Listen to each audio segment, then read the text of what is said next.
हाँ ठीक है, अप्रूवल। यानी आपका जो एमपी है वो बिल को या फिर समस्या को प्रेजेंट कैसा करता है, वो 20 को रहे चाहे 200 रहे चाहे अकेला रहे, डज नॉट मैटर। यह खातिर एमपी के चयन करा ढंग के।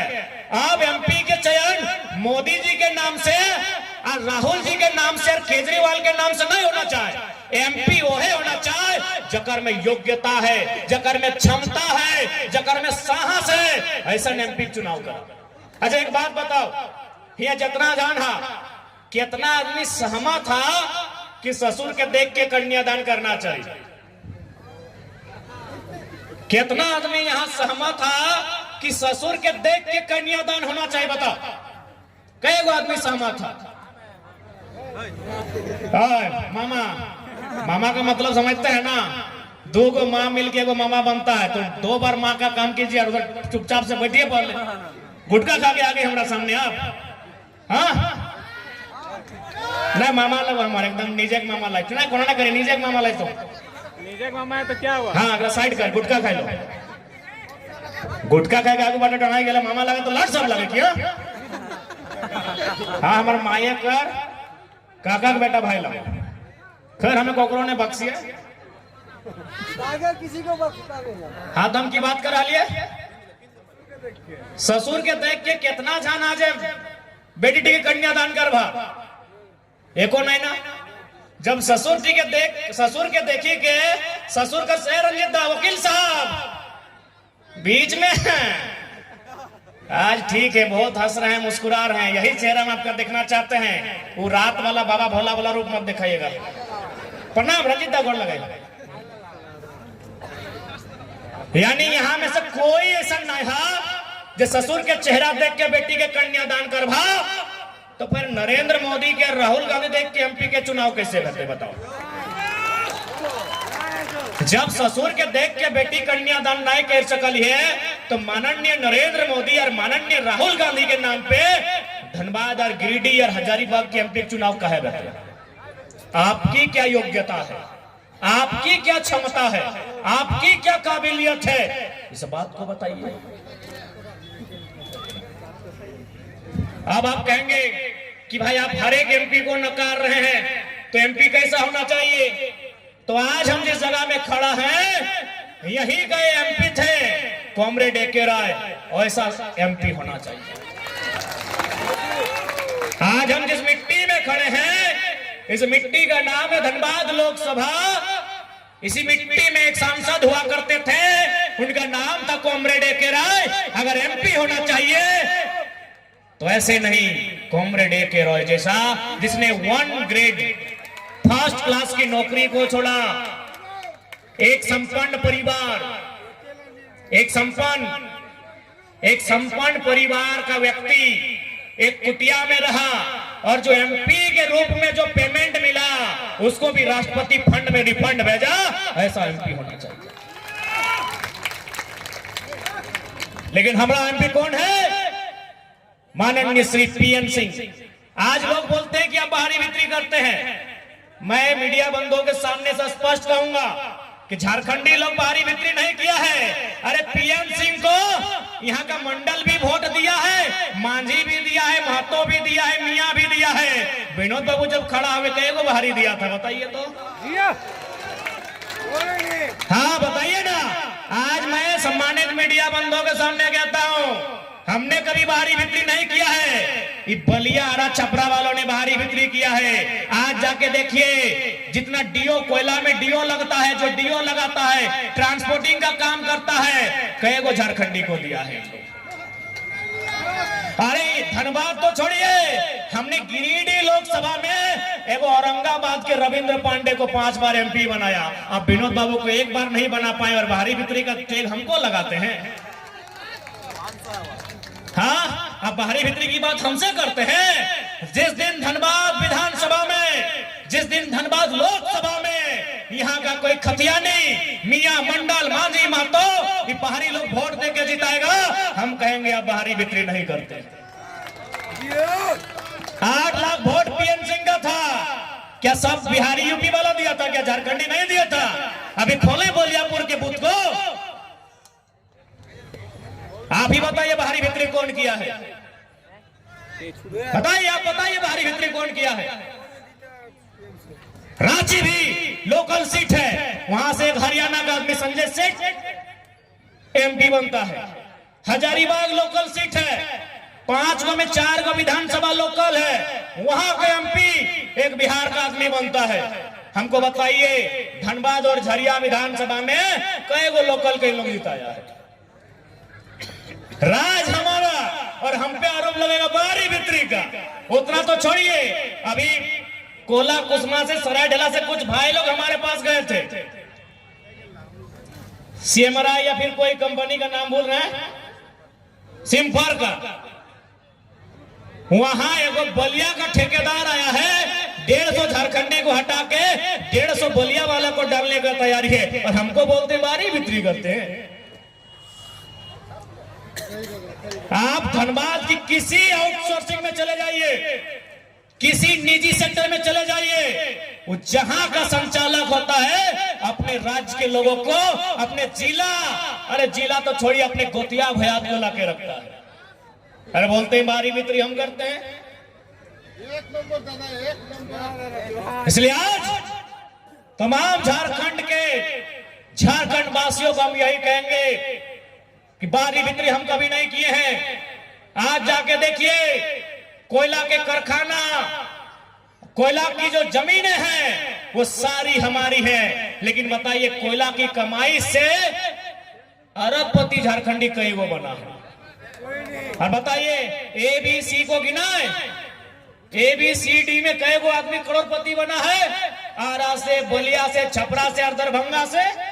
और हमको बोलेगा बारी बिक्री करते हैं, बिल्कुल बारी बिक्री नहीं करते हैं। हम झारखंड में झारखंडियत की बात करते हैं। हमें 15 नवंबर 2000 को जो टुकड़ा मिला है, जो हिस्सा मिला है, उस हिस्से में अपनी दावेदारी की बात करते हैं, हम बारी बिक्री नहीं करते।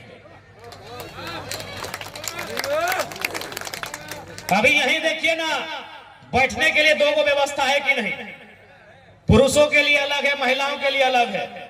क्या पुरुष लोग महिला के साइड में गए? नहीं गए। तो ठीक उसी प्रकार झारखंड और बिहार के बीच एक बाउंड्री लाइन है। जब झारखंडी आदमी बॉर्डर के उस पर नहीं गया पटना में फ्लैट बनाने, तो उन लोग धनबाद में कहा आया भाई, कौन बाहरी बिक्री किया बताइए तो। हम उनका कई बित्ता जमीन कब्जा किए हैं, अब हमको रिकॉर्ड दिखाइए तो कि हम पटना में जाके, कलकत्ता में जाके कब्जा किए हैं। और चलिए बोकारो, चलिए धनबाद, दिखाएंगे हम लोग नदी में भी कब्जा और पहाड़ में भी कब्जा किया। चलिए दुग्धा का पहाड़,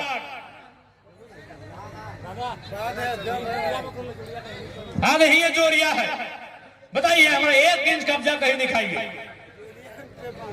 इसलिए देखिए झारखंडी, एक लाइन बोलेंगे, हम बारी बिक्री करने नहीं आए हैं, झारखंड में झारखंड के अधिकार की बात करने आए हैं। आज लोग बोलता है कि भाई हम लोग 10 लाख रहते हैं, 15 लाख रहते हैं, 10 महाराष्ट्र में भी 20 लाख रहते हैं, यूपी बिहार के लोग, बंगाल में भी लगभग 16-17 लाख रहते हैं। तो जाइए ना दीदी से और वहां ठाकरे जी से अधिकार मांग के दिखाइए, रगड़ के भगा जाइए ना दीदी, वहां भी 15-16 लाख है, यूपी बिहार के लोग 15-16 लाख रहते हैं। कहे भाई वहां भी जाके बोलिए कि भोजपुरी और मगही को मान्यता दे, हम लोग बोलते हैं, जाइए दीदी से मांगिए। केवल झारखंड में ही क्यों, गुजराती को भी चाहिए तो मधुबन चाहिए झारखंड में, राजस्थानी को भी चाहिए तो झारखंड चाहिए, बिहारी को चाहिए तो झारखंड चाहिए, पश्चिम बंगाल वाला को चाहिए तो झारखंड चाहिए, उत्तर प्रदेश को भी चाहिए तो झारखंड चाहिए। झारखंड के अलावा कहीं मांगिए ना भाई। इसलिए कोई बाहरी बिक्री की लड़ाई नहीं है। ये 2 भाई के बीच जो बंटवारा हुआ है, उस बंटवारे में अपने अपने अधिकार की लड़ाई है। हमने कब नहीं कहा कि बिहार हमारा भाई नहीं है। हम आज भी कहते हैं संवैधानिक दृष्टिकोण से, कानून की दृष्टि से बिहार हमारा बड़ा भाई है। हम आज भी कहते हैं कि भौगोलिक दृष्टिकोण से, सांस्कृतिक दृष्टिकोण से बंगाल भी हमारा भाई है। लेकिन बंटवारा हो चुका है, इस बात को मानिए। हमने कब कहा भाई, हमने कब कहा? हमने तो हमेशा कहा कि बिहार हमारा बड़ा भाई है, उड़ीसा हमारा बड़ा भाई है, बंगाल हमारा बड़ा भाई है, लेकिन छोटा भाई को जो हिस्सा मिल चुका है 2000 में, उसमें आप नजर गड़ाएंगे, ये कहां तक उचित है बताइए। अभी मान के चलिए अगर ये जमीन अगर रैयती है, मान के चलिए, मान के चलिए इसका 4 गो अंशीदार है इस, तो 4 आज से 10 साल बाद तो 4 टुकड़ा होगा, तो जब ये 4 टुकड़ा होगा तो 4 गो बाउंड्री होगा। तो बड़ा भाई का ये कर्तव्य बनता है कि छोटा भाई का जर जोरू में नजर गड़ाए, छोटा भाई का जमीन में नजर गड़ाए। नहीं, ये मेरे हिस्से का जमीन है जो हमें 79,000 वर्ग किलोमीटर में मिला है, जो बिहार के उस समय के हिस्से का 40% मिला है, वो जमीन हमारी है। उसमें हम धनिया लगाए चाहे पुदीना लगाए या बंजर रहे, वो हमारी जमीन है। आज 2024 के चुनाव में कहीं ना कहीं मर्यादा पुरुषोत्तम श्री रामचंद्र जी चर्चा में रहेंगे। पक्ष विपक्ष की पार्टियां उनके नाम की चर्चा करेगी, तो मैं एक संदेश उनका चर्चा करते हुए, मर्यादा पुरुषोत्तम की चर्चा करते हुए एक लाइन कहूंगा कि मर्यादा पुरुषोत्तम रामचंद्र जी का जो विवाद था वह मुगल के काल का था, 1528 का था। उसका समाधान कब हुआ? आज संवैधानिक राष्ट्र में, आज कानूनी मान्यता प्राप्त राष्ट्र में। कहां से हुआ? सुप्रीम कोर्ट के जजमेंट से हुआ। जब मुगलों के काल की समस्या का समाधान सुप्रीम कोर्ट के माध्यम से अगर लोकतांत्रिक देश में हो सकता है, तो भगवान बिरसा का भी इंसाफ क्यों नहीं मिलना चाहिए? यदि भगवान राम को इंसाफ मिला है तो भगवान बिरसा को भी इंसाफ मिलना चाहिए। अब आप कहेंगे भगवान बिरसा माने क्या? अरे सिंपल, भगवान बिरसा यानी छोटा नागपुर टेनेंसी एक्ट। भगवान बिरसा मतलब क्या? सीएनटी कानून 1932 का खतियान। अब आप कहेंगे कैसे? अब आप कहेंगे कैसे? तो इतिहास पढ़ने वाले हैं आप। सीएनटी कानून क्यों बना? भगवान बिरसा मुंडा की शहादत के बाद बना, उनके आंदोलन के बाद बना। उनका आंदोलन क्या था? दिकुओं से। दिकु माने क्या? जो इस भूभाग में रहने वाली भाषा को नहीं जानते, जो इस भूभाग में रहने वाले जंगलों पर्वतों पहाड़ों को नहीं जानते, जो इस विभाग के फसलों को नहीं जानते, जो बोली चाली व्यवहार को नहीं जानते, वो दिकु हैं। और भगवान बिरसा की लड़ाई दिकुओं के खिलाफ थी कि हमारे जमीन पर, हमारे जंगल पर उनका कब्जा ना हो। यदि और राम जी की लड़ाई भी जमीन का, राम जी की भी लड़ाई जमीन का और भगवान बिरसा की भी लड़ाई जमीन का। तो यदि सुप्रीम कोर्ट भगवान राम के फैसले को आज लोकतांत्रिक तरीके से हल करते हैं, तो हम चाहेंगे सीएनटी की तमाम जमीनें जिन पर कॉर्पोरेट ने कब्जा किया है, जिन पर बड़े बड़े उद्योगपतियों ने कब्जा किया है, वह मुक्त होनी चाहिए। तभी भगवान बिरसा को भी अधिकार मिलेगा। हमने क्या गलत कहा भैया बताइए? हमने कोई गलत बात रखा क्या? हमने कोई गलत आर्गुमेंट पेश किया? नहीं। भगवान बिरसा की लड़ाई भी जमीन के टुकड़े के लिए थी, उनके मरणोपरांत थी। 1908 में सीएनटी का कानून बना है, तो सीएनटी कानून में आने वाली तमाम जमीनें सबसे पहले, चाहे एफसीआई रहे, चाहे हार्ल रहे, चाहे कुछ भी रहे, खाली करनी चाहिए कि नहीं? अरे हम थोड़ी कह रहे हैं भैया, ये तो भारत का संविधान भी कहता है, अनुसूची 9 कहता है कि एक आदिवासी का जमीन आदिवासी नहीं खरीद सकता है, एक दलित का जमीन गैर दलित नहीं खरीद सकता, सॉरी, एक आदिवासी का जमीन गैर आदिवासी नहीं खरीद सकता है, एक दलित का जमीन एक गैर दलित नहीं खरीद सकता है, एक पिछड़ा का जमीन गैर पिछड़ा नहीं खरीद सकता है। तो यारा बलिया छपरा दरभंगा वाला कैसे खरीदा जी? कहेर जी क्या गलत है? आए ना, कौन डिबेट करता हमसे? आए, कौन डिबेट करता है? बैठाइए, डीसी को बैठाइए ना जी, डिप्टी कलेक्टर ऑफ डिस्ट्रिक्ट को बैठाइए ना, आइए डिबेट कीजिए। कानून का कत्ल हमने नहीं किया है, कानून की धज्जियां हमने नहीं उड़ाई है, कानून की धज्जियां उन कलेक्टर ने उड़ाई है, उन कमिश्नर ने उड़ाई है, जिन्होंने सीएनटी के कानून से प्रभावित जमीनों को गैरों को लूटने का मौका दिया है। संविधान का कत्ल उन्होंने किया है, क्योंकि संविधान के अनुसूची 9 में साफ साफ लिखा है सीएनटी की 3 अध्याय, मुझे नाम कंफर्म नहीं हो रहा है, शायद अध्याय 18, अध्याय 8 और 10 या 12 है जो अनुसूची 9 में शामिल है, जिसमें साफ साफ लिखा है एसटी का जमीन गैर एसटी नहीं खरीदेगा। तो बताइए चीरा गोड़ा और भूदा में एसटी का जमीन आरा बलिया छपरा वाला कैसे खरीदा? आप मत सिखाइए कानून कानून का बात मत सिखाइए। इन लोग को लगता था कि झारखंडी लोग खाली हड़िया मड़िया करता है। आइए ना, पीएचडी का स्कॉलर खड़ा है आपके सामने, आइए आइए ना, कौन डिबेट करता है? आइए ना, चुनौती देते हैं। अरे झारखंड की नहीं, हम नेशनल मीडिया को चुनौती देते हैं। आइए डिबेट कीजिए, कौन असंवैधानिक, आइए बात कीजिए। माननीय अगर सुप्रीम कोर्ट के आदेश से अगर श्री रामचंद्र को इंसाफ मिलता है तो माननीय हाईकोर्ट का भी आदेश है कि यदि किसी कॉर्पोरेट ने, यदि किसी कंपनी ने जमीन का अधिग्रहण किया है और वहां यदि कोई काम नहीं होता है तो रैयत को वापस करना चाहिए। ये हाईकोर्ट का आदेश है। क्यों आप हाईकोर्ट के आदेश का पालन नहीं करेंगे? कानून की बात आप करते हैं, कौन से कानून की बात करते हैं? जिस कानून का आपने मकड़े का जाल बना के रखा है कि छोटा सा मकड़ा फंस जाएगा लेकिन बड़ा मकड़ा चीर के निकल जाएगा। किस कानून की बात करते हैं भाई, आप बताइए। यानी इससे पहले झारखंड के लोग सरल स्वभाव के थे, आप लगातार कानून की बात किए, कानून कानून के माला में पिरो के रख दिए। आ जाइए, आप किस कानून की बात करते हैं उस कानून पे बात करेंगे। यदि संविधान की किसी ने धज्जियां उड़ाई है तो उन तमाम डिप्टी कलेक्टर के डिस्ट्रिक्ट ने उड़ाई है, वो तमाम डिविजनल कमिश्नर ने उड़ाई है, उन तमाम जो आईएएस है उन्होंने उड़ाई है, जिनके नजरों के सामने सीएनटी जमीन को तार तार किया गया है।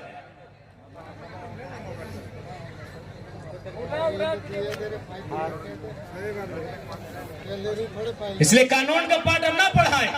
आज झारखंडी अपने अधिकार को मांगने के लिए खड़ा हुआ है, आज झारखंडी अपने हक को मांगने के लिए खड़ा हुआ है। यदि आप हक अधिकार को समझौते से देते हैं तो ठीक है, नहीं तो याद रखिएगा ये धरती आंदोलन की धरती है। जाइए अंग्रेजों से भी पूछिएगा कि जब बंगाल ने नतमस्तक कहकर स्वीकार किया था, जब बिहार ने बक्सर युद्ध के बाद और बंगाल ने बैटल ऑफ प्लासी के बाद अंग्रेजों को स्वीकार किया था, उसी समय हम लोग अंग्रेजों को कभी चुहाड़ विद्रोह में, कभी तमाड़ विद्रोह में पैंट में 1 नंबर कराए हैं। अंग्रेजों से पूछ के आइएगा, पूछ के आइएगा। Battle of Plassey 1757, battle of Buxar 1764, एक बंगाल में दूसरा बिहार में, और दोनों बार अंग्रेजों ने धूल चटाया था। वहां के राजा रजवाड़ों ने अंग्रेजों को स्वीकार कर लिया था कि आप ही हमारे माए बाप है। लेकिन जैसे वह 1769 में ये ढालभूम पहुंचते हैं जो झारखंड का हिस्सा है, रघुनाथ महतो के नेतृत्व में अंग्रेजों को बाप बाप करवाया जाता है। इसलिए देखिए झारखंडी, हमारी लड़ाई कोई गलत नहीं है, कोई बाहरी भीतरी के एंगल नहीं है।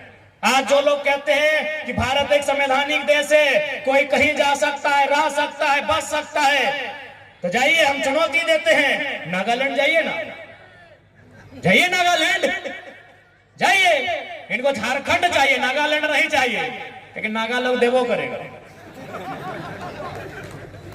नागालैंड जो भारतीय संविधान 371A में जिसको एक स्पेशल राज्य का दर्जा देते हुए लिखा गया है, एकदम साफ साफ लिखा है कि नागाओं की प्रथाओं को चुनौती संसद भी नहीं दे सकती है। यानी जहां देश का प्रधानमंत्री बैठता हो, जहां देश का सर्वोच्च रहनुमा राष्ट्रपति बैठते हो, वो भी चुनौती नहीं देगा नागालैंड को। यदि नागालैंड को चुनौती देना है तो नागालैंड की विधानसभा से पूछना होगा, परमिशन लेना होगा। ये है नागाओं का कानून। आप संविधान की बात करते हैं, कहे नागालैंड अलग देश में है क्या? इसी देश में है। 371 को पढ़िए, इसी देश में लिखा है कि संसद कोई कुछ नहीं करेगा वहां। अगर कुछ करना हो तो विधानसभा से पूछ के करेगा। इसलिए कोई हमारी लड़ाई गलत नहीं है। आज यही भेलाटाल से हमारे शक्तिदाएं हैं। 15 साल 10 साल पहले हमारे एक मामा घर के भाई का वहां शादी हुआ था, वहां पुटुस गजा था। आज देखिए बड़ा बड़ा बिल्डिंग बन गया है, सब झारखंडी बाहर हो जाएगा। इसलिए हमारी लड़ाई कोई गलत नहीं है। हमारी लड़ाई झारखंडियत की है। हम फिर कहेंगे बिहार हमारा बड़ा भाई है, उड़ीसा हमारा बड़ा भाई है, बंगाल हमारा बड़ा भाई है, लेकिन भाई भाई में बंटवारा हो चुका है। डीजे वाले साउंड को बंद करें, डीजे वाले साउंड को बंद करें। अरे बजवे थी ना उसको, डीजे से ज्यादा दम टाइगर की आवाज में, जोर से बजाओ। जब भाई भाई में बंटवारा हो चुका है और जब ये छोटा भाई अपने बंटवारे के पक्ष में खड़ा है, ये कौन सा बाहरी बिक्री है बताइए? मतलब हम आपके लिए अच्छे कब हैं? जब आपकी जमीन दे दे, हाँ झारखंडी अच्छा है। राज सिन्हा को विधायक बना दे, झारखंडी अच्छा है। जब हम विधायक बनने जाए, झारखंडी बारी बिक्री करता है। नहीं, हम उनको पूरा ढांगी का जमीन दे दे, हाँ झारखंडी बढ़िया है, भोला भाला है, बड़ा अच्छा इंसान है। बाहरे भाई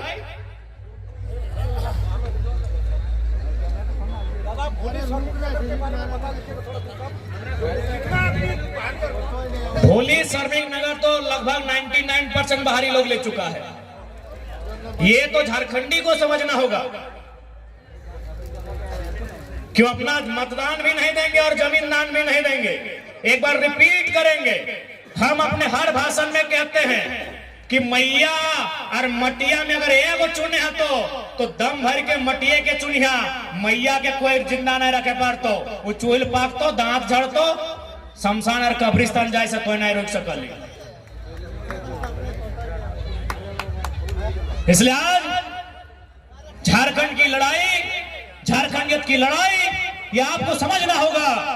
यदि आप नहीं समझते हैं तो याद रखिएगा, अभी तो धनबाद विधानसभा और झरिया विधानसभा गया है। अब ये देख आगे क्या होगा।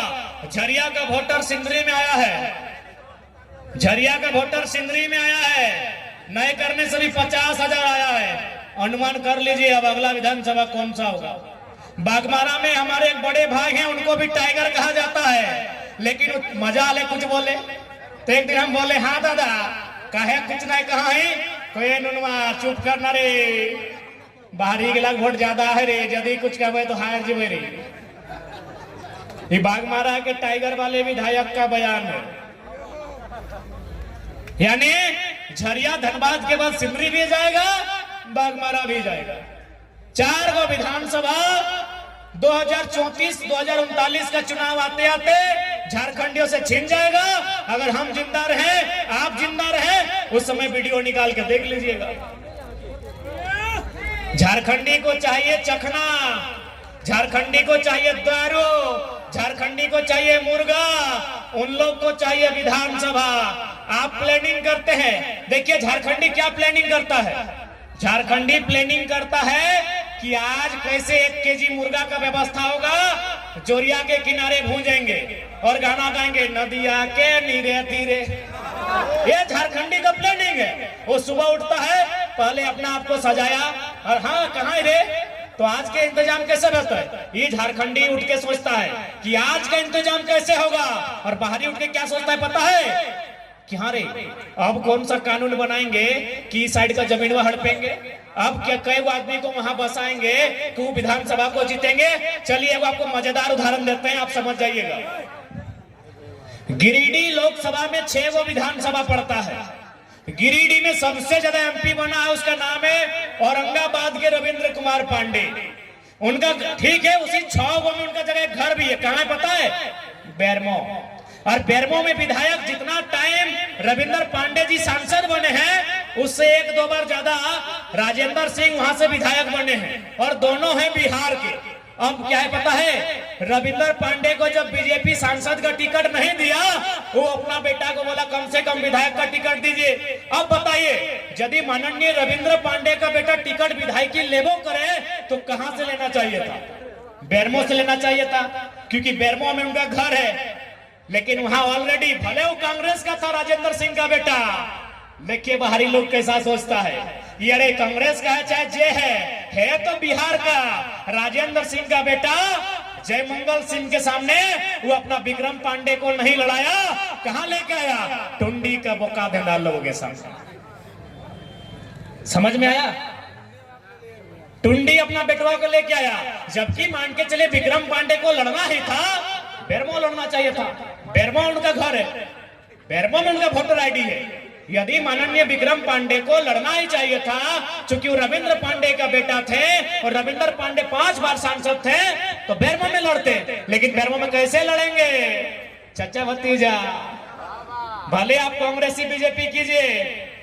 ये देखिए बाहर के लोगों का प्लानिंग क्या है कि एक बाहरी विधायक के सामने अपने बेटा को विधायकी में नहीं उतारा, क्योंकि वहां जानता है कि बेरमो में लोकल का वोटर ज्यादा है, लेकिन उनमें चेतना नहीं है। अगर दोनों टकरा जाएंगे एगो लोकल जीत जाएगा, ऐसा उन लोग सोचता है। कोई पार्टी में रहे, कांग्रेसी रहे चाहे भाजपा ही रहे, बाहर का आदमी कैसा सोचता है और झारखंड का आदमी कैसा सोचता है देख लीजिए।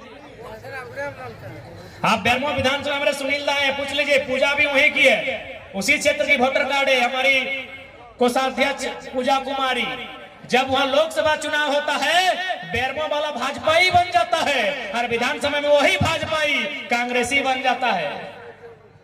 आज तक उनका गणित नहीं समझ पाए हैं और अपना जान जोखिम में डाल के कितना समझाएं।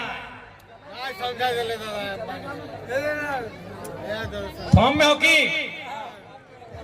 फॉर्म में तो फिर देख ले अंधार भी भाई गलो, एकदम माथा मत खराब करियो।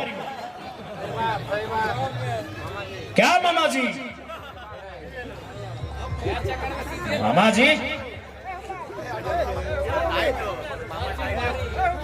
इसलिए देखिए ये लड़ाई आपके भविष्य की है। मैं तो एक बात आप सोच के देखिए ना, ठीक से इस लड़का को करीब से देखिए तो एक 29 साल का लड़का जिसको 2 साल पहले कोई जानता नहीं था, आज पूरा राज्य उसके पीछे क्यों खड़ा है? क्योंकि वो जेन्युइन बात किया है और वो बात किया है जो सच्चाई 50 साल बाद भी देखने को मिले। आखिर क्या कारण है भाई? एक साधारण सा लड़का जिसको ना पहनने आता है, ना खाने आता है, ना ठीक से चलने आता है, ना ठीक से नहाने आता है, आज 8 दिन में एक बार नहा लिया।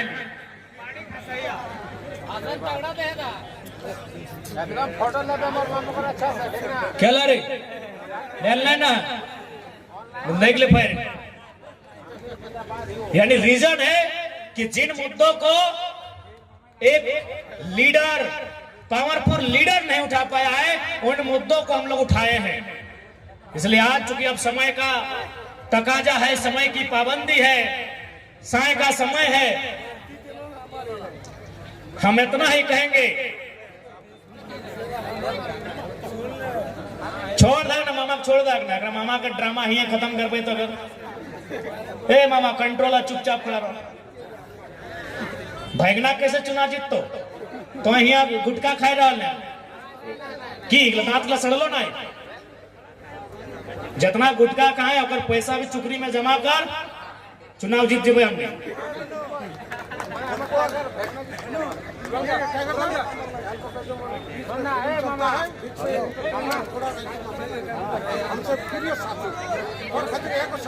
इसलिए इसमें छोड़ दे।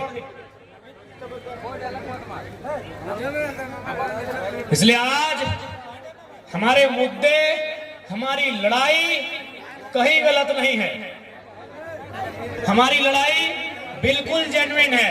अभी देखिए चूंकि विनोद धाम है, यहाँ पढ़ने लिखने वाले नौजवानों की संख्या ज्यादा है। आज बताइए सीजीएल जेएसएससी की परीक्षा, ऊपर से उल्टा हम लोग पर केस।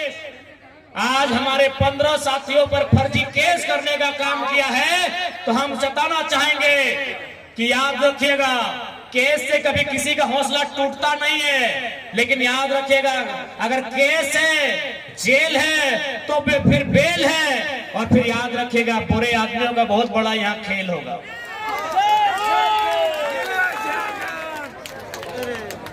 आप जेएसएससी बोले या फिर पुलिस प्रशासन जो पटना में पेपर लीक किया उसको पकड़ने का औकात नहीं है। जो बच्चा लोग आंदोलन करने गया था, आप उन पर केस मुकदमे करने का काम करते हैं, जो कि बहुत दुर्भाग्य का विषय है। इस बात की हम लोग भर्त्सना करते हैं कि एक स्टूडेंट जो 10 साल तक परीक्षा की तैयारी करता है, लेकिन फाइनली जब उसे निराशा लगती है, तो कहीं ना कहीं आज देख सकते हैं इस राज्य में क्या स्थिति बनी है। 8 साल बाद, 10 साल बाद एक परीक्षा आता है, परीक्षा लिखने के 1 घंटे बाद ही पेपर लीक हो जाता है। इसलिए दर्द को समझना होगा। आपको एक बात बताया कि हमारा सांसद कहीं ना कहीं कॉमरेड साहब के जैसा होना चाहिए, लेकिन हाँ और एक बात कहेंगे, हमारा सांसद शहीद सुनील महतो के जैसा भी होना चाहिए जिसने सीने में गोली खाई थी। आज बताइए माननीय पीएन सिंह उनका बेटा बेटी कहाँ है, बताइए बताइए।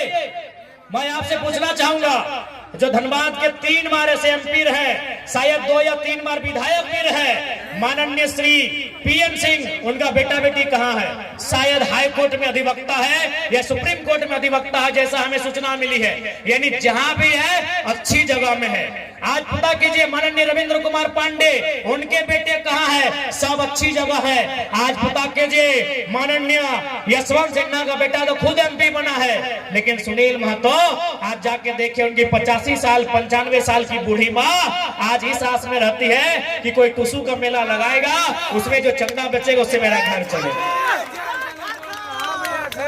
सोच के देखिए, ये हमारा राज्य है, ये हमारा राज्य है। और हमारे राज्यवासी आप सोच के देखिए, आज भी सुनील, अगर मौका मिले कभी जमशेदपुर जाने का, एक बार शहीद सुनील महतो के परिवार से मिलिएगा। एक बूढ़ी माँ, एक विकलांग भाई, उनकी पत्नी भी है उनके साथ, उनके माता पिता के, उनकी जो माँ है परिवार के साथ नहीं रहती है। खैर उनका वो अपना निजी कारण है, उस पर हम चर्चा नहीं करेंगे। लेकिन उस परिवार में जो सुनील दा का पुश्तैनी पुरखेनी आवास है, उसमें अभी प्लास्टर लगाने वाला कोई नहीं है, उसमें अभी पेंटिंग करने वाला कोई नहीं है। और आज एगो हम लोग सांसद चुनते हैं प्रदेश का आदमी को, जो यहाँ कोयला माफिया बनता है, जो करोड़ों का कोयला का कारोबार करता है, जो यहाँ अरबों रुपए कमाता है। जमीनें हमारी और कोयला का डीओ ट्रांसपोर्टिंग उनके कब्जे में रहता है, ठेकेदारी उनके कब्जे में रहता है। इसलिए आज मैं यही कहूंगा, अरे मौत तो एक दिन सबको आएगी। झारखंड एक नया करवट ले रहा है। यदि राजनीतिक बदलाव होता है तो राजनीतिक बदलाव कीजिए, अगर कलम से ताकत मिलता है तो कलम से ताकत भरिए, और अगर कुल्हाड़ी उठाने की नौबत आती है तो कुल्हाड़ी उठाइए, लेकिन पीछे मत हटिए। नहीं आप बताइए ना, आज लोग कहेंगे कि हम लोग भड़काऊ भाषण देते हैं। एक बात बताइए, भाषण हमने भड़काऊ क्यों दिया?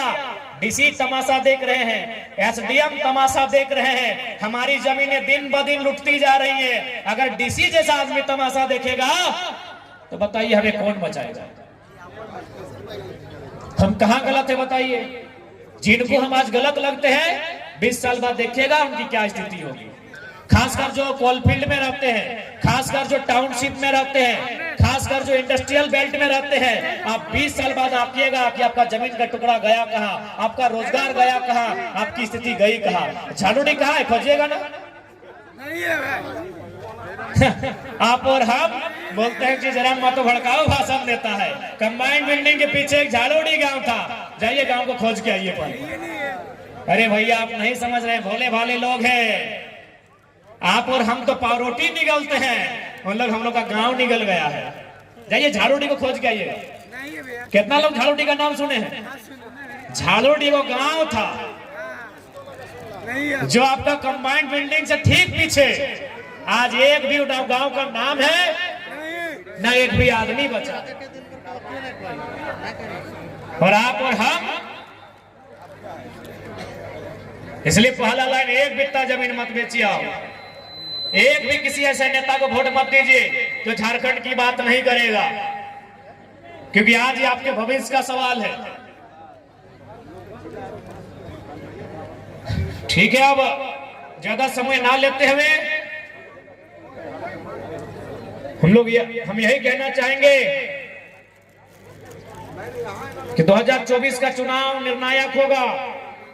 2024 का चुनाव कहीं ना कहीं निर्णायक होगा। यह चुनाव झारखंडियत को मजबूत करेगा, याद रखिएगा। बाकी सब पार्टी देखिए, स्टैंड पूछिए। हमने एक लाइन में कहा है कि झारखंडियत के साथ कोई समझौता नहीं। बाकी सब पार्टी वोट के लिए अपना सुर को बदलता है। हमको बहुत सारे लोगों ने कहा कि बहुत सारे ऐसे लोग हैं जो झारखंड के नहीं है, लेकिन वे आपको वोट करेंगे। हम बोले बिल्कुल करें, करने के लिए कौन मना किया है? हमारे लोग भी महाराष्ट्र में जाके ठाकरे लोग को वोट करबे करता है, लेकिन विधायक थोड़ी बनता है।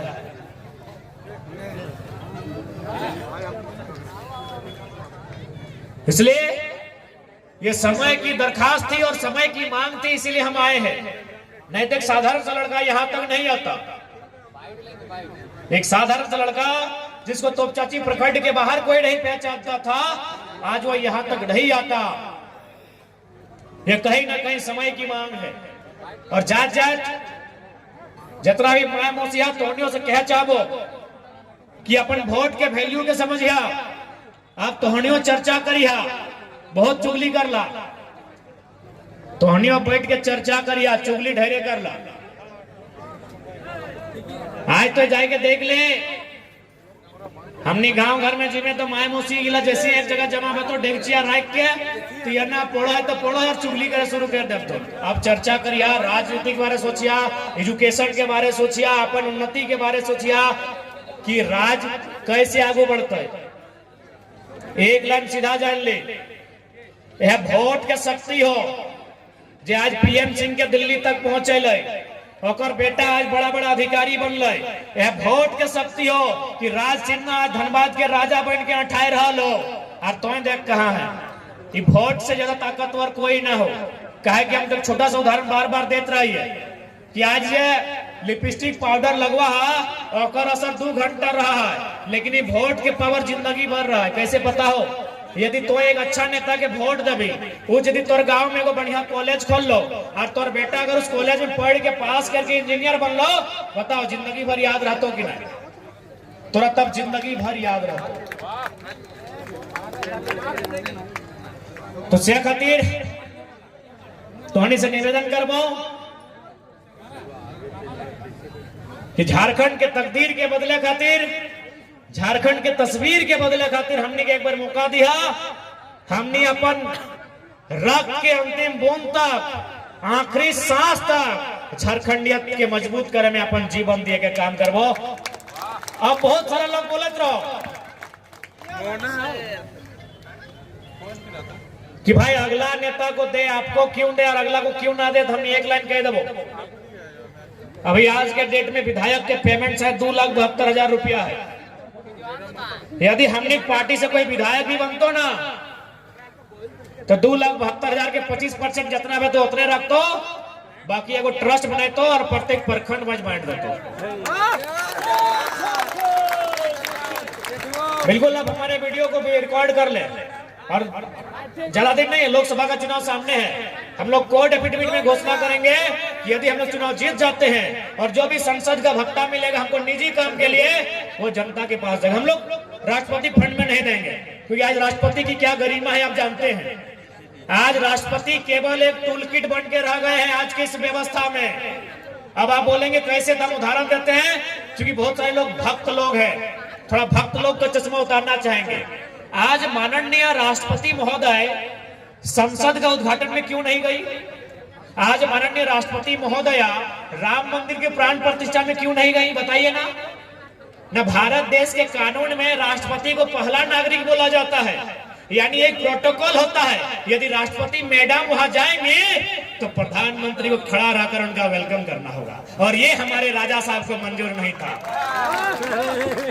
भले आपको हमारी बात कड़वी लगेगी क्योंकि आप राजा साहब के भक्त हैं, ये सच्चाई है कि राष्ट्रपति मैडम जिस संसद में बैठेंगी, संसद किनसे मिलके बनता है? पढ़े लिखे लोग, संसद किनसे मिलके बनता है? संसद 3 चीजों से मिलके बनता है, लोकसभा, राज्यसभा, राष्ट्रपति। और राष्ट्रपति उद्घाटन में नहीं, क्यों? न देश का प्रोटोकॉल है, अगर राष्ट्रपति जाएंगे तो प्रधानमंत्री को खड़ा होकर उनका वेलकम करना होगा, और ये राजा साहब को मंजूर नहीं है। भले भक्तों को चिढ़ लग रहा होगा, भले आपको बुरा लग रहा होगा, लेकिन कभी कभी दिमाग से काम लीजिएगा, यही सच्चाई है। चले राम मंदिर धार्मिक चीज है, राष्ट्रपति को आप दूर रखना चाहते हैं, संसद भवन काहे नहीं गई भाई? संसद भवन को उद्घाटन में काहे नहीं गई राष्ट्रपति? प्यारे भक्तों, प्यारे भक्तों, अरे उतना छोड़िए, 2005 में अक्षरधाम मंदिर का उद्घाटन किया था। उस समय एक मुस्लिम और एक सिख समुदाय के राष्ट्रपति और प्रधानमंत्री गए थे, दोनों उद्घाटन में गए थे। सोमनाथ मंदिर में भी राष्ट्रपति गए थे। यानी एक प्रोटोकॉल होता है। देखिए आप हमसे आप चूंकि अगर आप बीजेपी के कट्टर समर्थक है, आप हमारी बातों को बुरी लग सकती है, लेकिन घर जब चले जाइएगा दिल से सोचिएगा कि राष्ट्रपति क्यों नहीं गए। एक ही सवाल, क्यों नहीं गए? अगर बीजेपी के कुछ अगर पढ़े लिखे लोग हैं, भले वो डरते हैं, उनसे ईमानदारी से पूछेगा राष्ट्रपति क्यों नहीं गई। एक ही लाइन था कि अगर राष्ट्रपति जाएंगे तो प्रोटोकॉल में प्रधानमंत्री को गुलदस्ता लेके या जो भी है खड़ा होकर उनका वेलकम करना होगा। This is the protocol of India. आप चाहे तो गूगल कीजिए कि भारत का पहला नागरिक कौन, दूसरा कौन, तीसरा कौन, चौथा कौन, पांचवा कौन। अरे 5वें नंबर तक प्रधानमंत्री नहीं आता है देश में। पहला राष्ट्रपति होते हैं, दूसरा शायद उपराष्ट्रपति होते हैं, फिर शायद पूर्व राष्ट्रपति होते हैं, फिर शायद सभी राज्यों के राज्यपाल होते हैं, और जो चीफ जस्टिस ऑफ इंडिया होते हैं उसके बाद प्रधानमंत्री का नंबर आता है। क्योंकि हमें इस विषय में थोड़ा कम अध्ययन किए हैं, लेकिन हमको मालूम है कि शायद टॉप 5 में भी प्रधानमंत्री नहीं आते हैं। जैसे पंचायत का पहला आदमी कौन है? मुखिया। जिला का पहला कौन है? कलेक्टर। राज्य का कौन है? मुख्यमंत्री, सॉरी राज्यपाल। राज्य का कौन है? राज्यपाल। उसी प्रकार देश के प्रथम नागरिक राष्ट्रपति होते हैं। ये राजा साहब उनको इसलिए नहीं बुलाए, आप तो देखते हैं कितना तगड़ा फोटो खींचते हैं। हम ये आलोचना नहीं, हम ये सच्चाई बता रहे। बाकी ऐसा नहीं उन्होंने अच्छा काम नहीं किया होगा, किया होगा, अच्छा भी काम किया होगा, लेकिन राष्ट्रपति का नहीं बुलाया जाना यही है कि प्रोटोकॉल में माननीय यशस्वी विश्वगुरु, विश्व विजेता, महान, चक्रवर्ती, देवों के देव, देवानाम प्रियदर्शी, माननीय यशस्वी प्रधान नरेंद्र मोदी को खड़ा होना पड़ता। इसीलिए राष्ट्रपति मैडम नहीं बुलाए गए, दूसरा कोई कारण नहीं। इसीलिए बोलते थोड़ा पढ़ा लिखा कीजिए, चीजों को जानिए। अरे ठीक है, मोदी के विरोधी थोड़ी है, उनकी नीतियों पर बात करते हैं, उनसे हमारी व्यक्तिगत शत्रुता थोड़ी है, और उतनी बड़ी हस्ती से हमारी क्षमता भी नहीं है भाई। तो इसलिए थोड़ा पढ़िए लिखिए, चीजों को समझिए, नहीं तो आने वाले दिन हमारी बहुत दुर्दशा होगी। आने वाले दिन हमारी स्थिति और भी बद से बदतर होगी। जमीनें हमारी इसी प्रकार लूट ली जाएंगी, क्योंकि धीरे धीरे अब कोयला खत्म होगा। धीरे धीरे जब कोयला खत्म होगा तो कोयला माफिया कहां ट्रांसफर होगा? भूमि माफिया में। हो गया है ना, ले हद हो गया है। कोयला माफिया भूमि माफिया में ट्रांसफर हो चुका है। और याद रखिए, माफिया झारखंडी नहीं होता है, परीक्षा माफिया भी नया है। सुने हमारे देवेंद्र दा को धमकी दिया जाता है, तो एक बात कह देंगे, चाहे देवेंद्र दा है चाहे कोई साथी रहे, अगर किसी परीक्षा माफिया के माध्यम से चोट पहुंचाई गई तो झारखंड के हर एक घर से निर्मल और बिरसा निकलेगा। फिर मत बताना, फिर नदियों का पानी का रंग भी बदलेगा और पारसनाथ के पहाड़ के पत्तों का भी रंग बदलेगा। तब हमें गैर कानूनी और असंवैधानिक मत कहिए। कोई गलत बात नहीं बोल रहे, जो कड़वी बात है वो बता रहे हैं। कोयला माफिया भू माफिया बन चुके हैं, क्योंकि जमीने में टाका हो, कोयला में हलो, कोयला सिराए लग लो, अब जमीन में टाका हो। अब तो उन्हीं के कैसे बचाना हो, ना बचाना हो, समझ ले।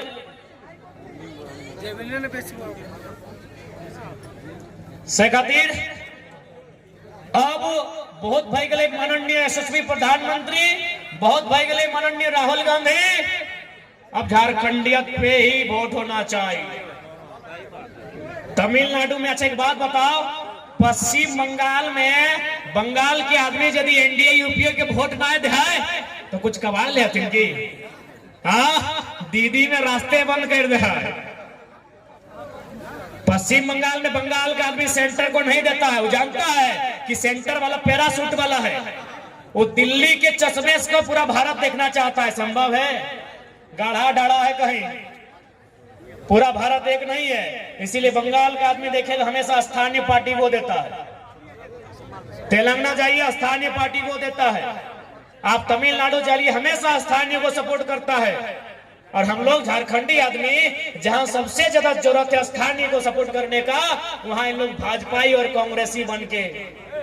अच्छा एक बात बताइए, तो भाजपा आज तक कई गो अपना जिला अध्यक्ष चाहे बड़ा बड़ा पोस्ट झारखंडी को दिया है, कांग्रेस भी कई को दिया है, सब बाहरी लोग को देता है, खाली इन लोग से दर्री बिछवाता है। और झारखंडी उतने में खुश है, झारखंडी इतने में खुश है, झारखंडी जाएगा जैसे मान के चलिए जिला अध्यक्ष के बगल में से कान में बोलेगा, दिखा दे कुछ नहीं बोल रहे, जाके बोल रहे कि ये दादा ठंडा लगे कि गरम, और फेसबुक पोस्ट करेगा नेताजी से गुफ्तगू करते हुए। यह झारखंड के दशा हो, कहे पता हो आप नेता बनना नहीं चाहते हैं और नेता को होने नहीं देना चाहते हैं। बताइए आज एक जरा मातो खड़ा है, हम लोग अपना तारीफ नहीं कर रहे हैं, पूरे झारखंड में 4 या 5 वही विधायक होगा जो एजुकेशन के मामले में या समाज के मामले में हम लोग के साथ बैठेगा। बाकी जिस राज्य में 75 को विधायक हम लोग के समाज के सामने बैठ नहीं पाएगा, और आप बोल रहे जरा महतो नेता बन रहा हूँ, क्या दिक्कत है भाई? राज सिन्हा को बना दिए, पीएन सिंह को बना दिए, आपका वो पारसनाथ का पहरी का बेटा आया है, आप खुदे बोल रहे नेता बनता है। आप नेतृत्व नहीं बनाते हैं, आप नेतृत्व का समर्थन नहीं करते हैं, इसीलिए वीडियो ऑफिस में झारखंडी चमचागिरी करता है। क्या करेगा, आप नेता नहीं बनाते हैं।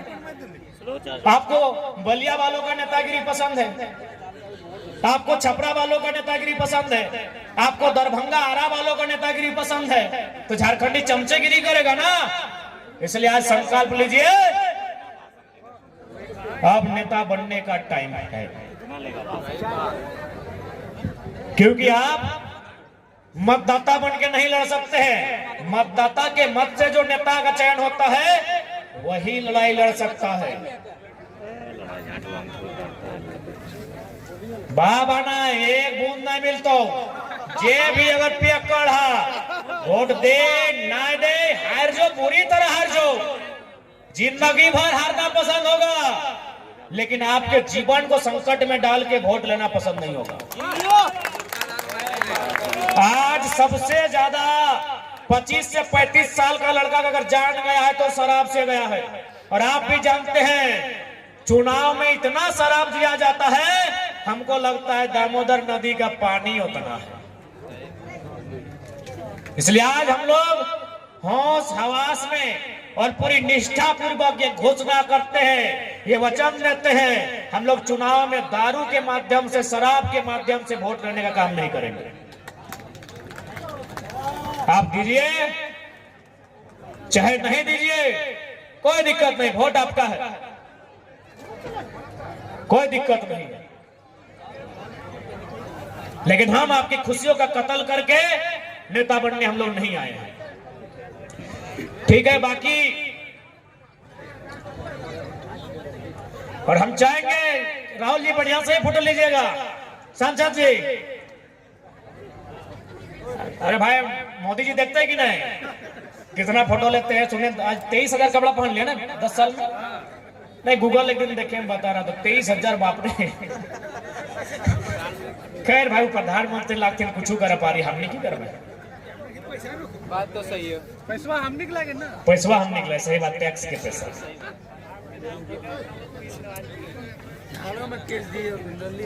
तो लोकसभा चुनाव में ऐसे नेतृत्व का चुनाव कीजिए जो सिंदली में हर्ल से जाकर पंगा ले सके, जो एफसीआई में जाके पंगा ले सके, जो कोयला के खदानों में पंगा ले सके, जो अगर समय आए तो शहीद सुनील महतो के तर्ज पर गोली खाना पसंद करे, लेकिन आपके अधिकारों से समझौता ना करे, ऐसा नेता चुनिए। बाकी ठीक है,